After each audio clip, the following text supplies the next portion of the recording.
నమస్కారం. ఈరోజు పత్తికొండ టౌన్లో హాస్పిటల్ని తనిఖీ చేయడానికి వచ్చాము. అలాగే ఇక్కడ ఆర్ఓ ప్లాంట్ ఒకటి, మినరల్ వాటర్ ప్లాంట్ కూడా ఒకటి ఓపెన్ చేయడానికి వచ్చాము. ఇక్కడికి వచ్చిన తర్వాత ఇక్కడ ఉన్న డాక్టర్స్, స్టాఫ్ నర్సులు అందరూ కూడా కంప్లైంట్ చేయడం జరిగింది.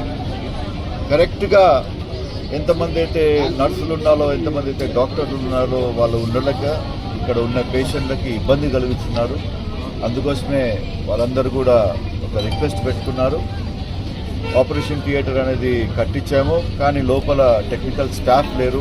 అనెస్థియాలజిస్ట్ కూడా ఉన్నాడు, కానీ లోపల ఎక్విప్మెంట్ కరెక్ట్గా లేదు.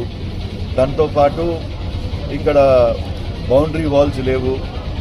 ఇక్కడ పక్కన గ్రౌండ్లో నుంచి పిల్లలు లోపల రావడము, లేకపోతే అడవి పందులు రావడము, జంతువులు రావడం అవన్నీ జరుగుతున్నాయి. దానికోసం వీళ్ళు బౌండరీ వాల్స్ కూడా అడగడం జరిగింది ఇక్కడ.